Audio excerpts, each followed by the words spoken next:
po jako akawuwo. Amba bali mu Kisaka nabo baveeyo bajja babere ngaffe gavumenti obudde bukyaliwo. Bw'abadde akwasa abali mu bikolwa eby'obuyekera mu kibinja kya ADF ebintu omubadde emifaliso emmere ssaako n'ebintu ebirala okuva mu kitongole ki Amnesty, amyuka RDC wa disitulikiti y'e Bundibugyo Rashid Kisembo agambye nti gavumenti ya Uganda neetegefu okusonyiwa abo bonna abaliko mu bikolwa bino wabula ne beewaayo eri gavumenti era n'abasaba okukoowoola ne bannaabwe abakyabirimu okubivaamu kibayamba okutaasa obulamu bwabwe. Mureke kukwata ebintu bimixing buli kintu kino obunaku bwakyo tenuka kiri muzee buli kintu kino obunaku bwakyo hati ebintu mbibi bizire n'obundi obuyambi nimujja kwija hariho n'obundi obuyambi bwingi okumanya buli mu programu ebintu bingi bagenda kubakora konka hati ekitubuniriza nko okusanga omuntu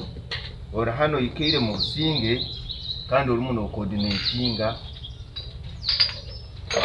endebata ya adui omwihango omu. Disitulikiti y'e Bundibugyo y'emu ku disitulikiti ezifungizza okulwanyisa abayekera ba ADF ab'akabinja ka Kirumira-Mutima, aba Rwenzori Rebels, ab'akabinja k'abakonjo and Bamba abaali befudde ekirala mu kusaanyaawo obulamu bw'abantu mu bitundu by'eno. Abanyankole balina olufumu bagamba atarakutwere atuswera kaharakananka hata omuntu naja nagamba nangwa amani tigaliyo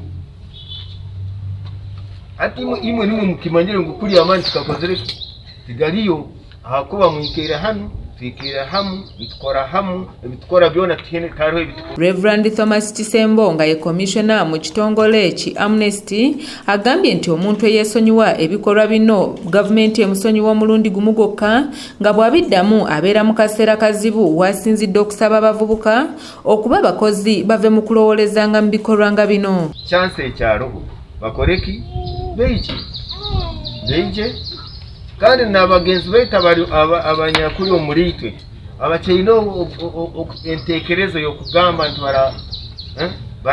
barahayo amakuru barakorera hano ebyabo soke itu ebitu tugenda mpora wonke ekiro kirahika ruhanga makunyana kubera kora orazoka.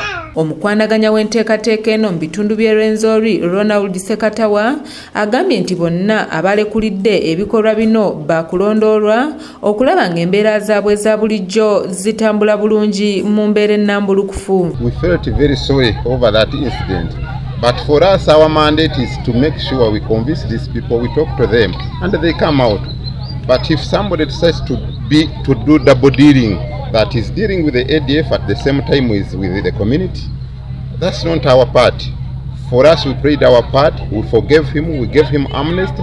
He decided to go and sponsor and even carry out subversive actions against the government. Robert Kule yakusakidde eggulire lino okulwa ABS television. Nga bwe batusunyiwa tebalenerayo ate tebafunayo mitima emibi bajje batweyineko naffe tujja bbawa amagezi amalala.